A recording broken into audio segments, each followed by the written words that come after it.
We're Scorpio Cubed, right? I'm Teesha Miller. We're coming together to talk about Group One. It's revealed. This is who we are. And we're going to spend a little time this day discussing our projects and what we think we've done well and what we could improve upon.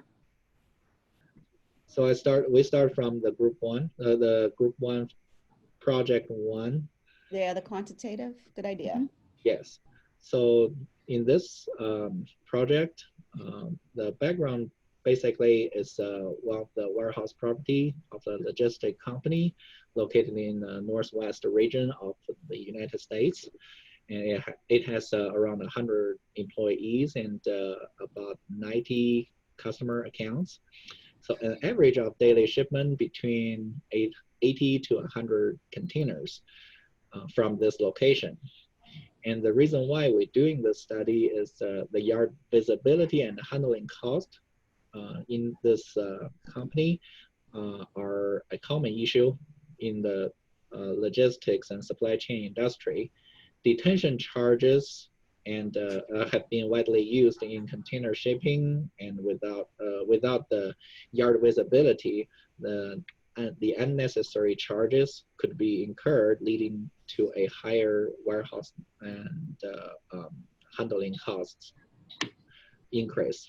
I think one of the reasons why this project was selected is because it is passionate for you, right, Donald? It was close to your heart. It's something that you were already working on in terms of logistics. And so having that as a piece and a part of your background was really helpful in terms of getting started and gathering data. Yeah. So the method we pick from this study, were to examine whether utilizing a RFID-based container tracking solution to enhance the container yard visibility impacted the detention charges occurrence by comparing the mean total handling expense and detention charges from one business quarter pre and post implementation of the RFID system.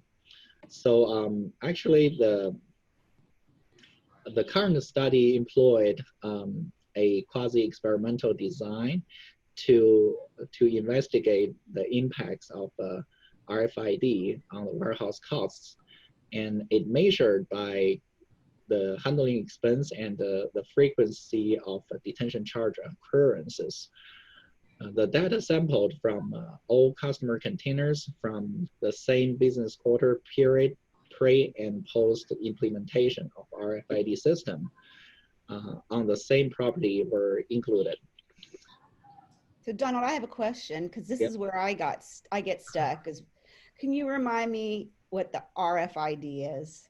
So the RFID, called radio frequency identification, the system contains two parts.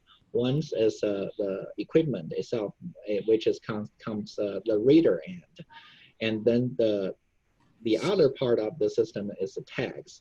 So those tags could be different. So there are different kind of tags to apply to different applications during this whole logistics process. So is it going to be expensive to put them on the containers? I don't remember what you said about that. And take a lot of time? No, actually, they are pretty easy to set up. The cost on the equipment itself actually is fairly low. So, for example, we can find the price from range from $200 to $600 from depends on how long the range will be and how powerful that reader you want to be. So the price may vary during this between this range. And the tags actually for a industrial use, like we talk about weatherproof and tamper-proof. The tag individual price will be around 10 cents, and it's tamper-proof. So it's really easy to apply, and it's a printable tag. So you can print any kind of ID or any kind of information for quick reference of that container, like a sticker. You can directly sticker on a side of one side of the container. It's So just that easy, right, Donald? I think yeah, that's some of the feedback that we received concerning this project yep, is that on the surface it seems to be technologically complex, uh-huh, and maybe one of the suggestions for us to consider was to add a little bit of additional information for lay people to help them to understand. So when we talk about this RFID, I think Jennie and I had a great understanding after speaking with you and spending time with you and learning more about it. And we see that RFID is in use every day. One of the great examples you gave us was the K tag for uh-huh. use if you go on a turnpike. Then it's on your windshield, you drive through, it swipes you, it charges, and it happens. And I think we would all agree we would consider some examples or including some layperson examples or terminology that Yep, would make it easy for people to understand. for And sure. I think a piece of the feedback that we received as a lesson learned that we should incorporate next time is that it's always good to consider different perspectives. Yeah. Um, I think that was really strong feedback, and it was actually always good to consider different approaches to answering the research questions. And that's a little different than a perspective. And that's kind of a great segue right into our project number 2, which was our qualitative research method study. And it was a study to explore the perceptions of adolescent males of color and their teachers toward gaming technology as tools of instruction. So initially, speaking of methods, Mhm. research methods, we set out to do a case study. Remember how we tried to do that? And Right. it turns out that we changed to a different approach. Yep. And Right. so, since the background of that was to explore perceptions, it was great to do that as a phenomenological, I have trouble pronouncing that, qualitative research study. And that's to typically used to discover perceptions. And so the research questions were how gaming technology engages intermediate elementary males of color, ages 9 through 12, to succeed in a game. And the second research question was what are the intermediate elementary males of color, ages 9 through 12, students and teachers' perceptions of using gaming technology as a tool in the classroom for reading? And so the research design, we used um, a variety of methods, and the feedback that we received in that is that the methods for collecting the data in the research question 1 is that we failed to define what success looked like, right? Yep. And Right. it's clear from Donald's, from the RFID example in quantitative, the definition of success was clearly defined, and that was absent in the qualitative approach. You Additional, left it very ambiguous. exactly. What does success mean, and what games are they playing? There were some questions that remain unanswered, which is a flaw in and of itself in the research design. Um, and so the additional thought or suggestion was to consider a research question associated with literacy instruction, and that's great feedback that we could use in the future. We invoked some new term we never use. Kind of like we have from the feedback questions. So some our cohort asking us about code book, this term. Okay. So what you feel like, how to, when you're using it and how you feel like it. Exactly. And so from that perspective, we should have taken a moment to flesh out those definitions a lot more. And as from the teacher's perspective, wow, that would be really great if we could have that to teach the literacy in the classroom. But yet we never talked about what gaming we were going to use to test it. And Right. right, what they were going to be playing. Are they playing, Call of Duty? Um, Exactly.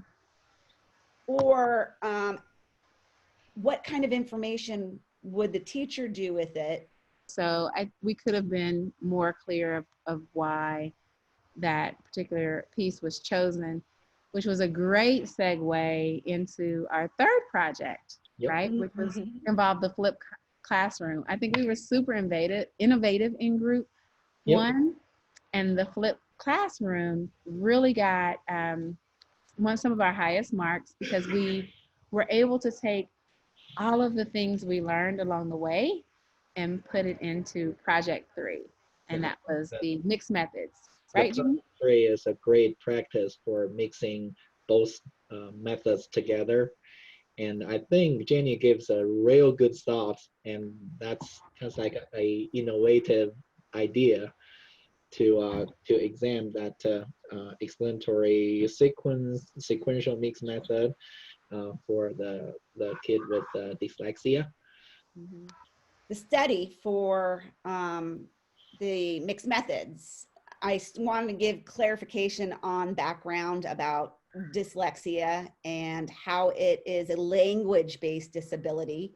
It's mostly inherited, not always. People have several different levels of it. They could be mild or severe, and they're not affected intellectually at all.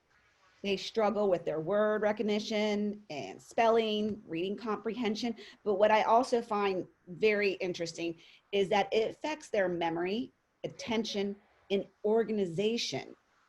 And that organization in the brain that controls the ability to process the language is heard, spoken, read, or spelled, which then leaks into all the different aspects in the classroom.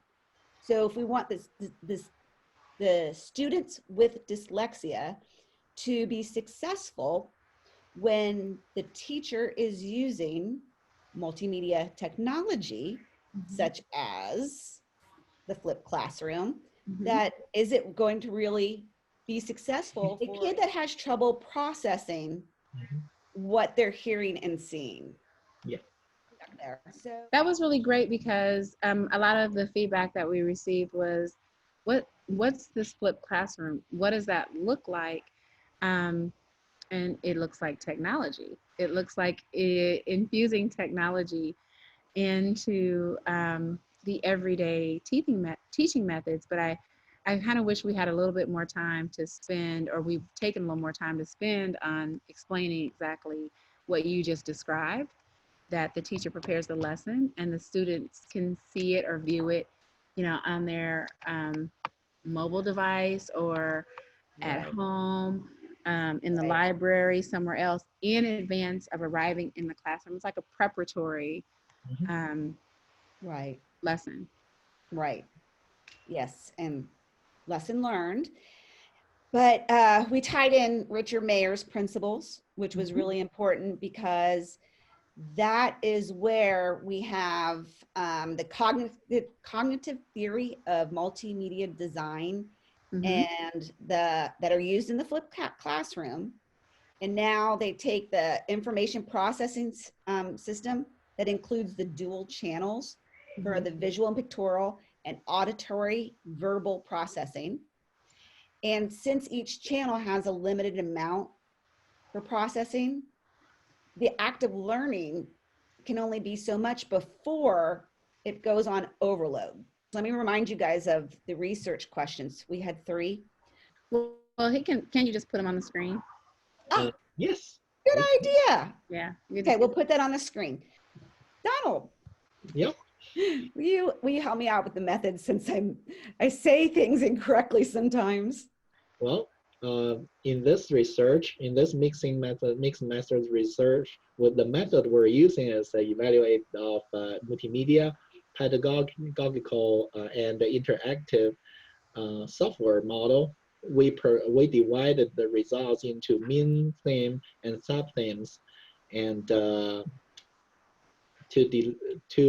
determine which of Mayer's multimedia principle impacted the learning experiences, and the results lead to a qualitative phenomenological research study where the quantitative quantitative data was used as a component to explain the understanding of numerical results. That's our methods.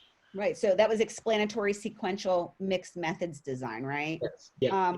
One bit of feedback that we were given was that some people were confused about what the topic was going to be because we had dyslexia, the flipped classroom, then Mayer's principles. So one thing I learned is somebody outside of the circle that's not familiar with this topic Yes. should probably read it over for clarity to see if we're missing any of those points. And that would also be along the same lines when somebody asks questions about dyslexia and what does that have to do with the flipped classroom? With each of the 3 projects, we had questions. Yep. We would jump on the Zoom, text, call, email, Yep. until we had clarification among the 3 of us. Yeah, that's perfectly said because we gave it to each other. We Zoom all the time. All the time. All the time. From wherever.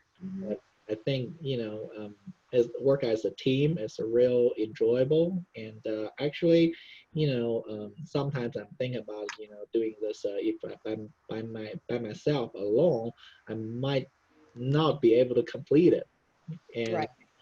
this is kind of like an encouragement too. So we cheer with each other and moving forward. We share the same horoscope. Okay. Cute. I mean, but no, we're much more than that. It's this is, I don't know what number class that we've been in, and we've been on projects together along the way, and I think that has allowed us to give one another grace, and it also gives us the ability to challenge each other when we need, and to help hold our feet to the fire and rise to the occasion. It's also what motivates us not to want to let one another down. It And makes we support each other. We makes you support wanna. each other inside of school and outside of school. Absolutely. And if we don't understand something, we're not shamed. And we easily say, "Tell me if Tell I'm me about wrong." that again. Yeah. Yeah, yeah. Or, "Do you mind if I?" And if somebody says yes, it's not a big Yep. deal. It's like, Yeah. that's what I'm asking. I think that's why we work, Yep. because we take the time to say, I don't get it. I'm sorry. Tell me again. Tell me again. And it has done nothing but make us better. Yep. I'll speak for myself. It has Yep. done nothing but make me better. I Well, agree. working. So we're moving on next project, and Scorpio cubed. Yes, Scorpio cubed. yes,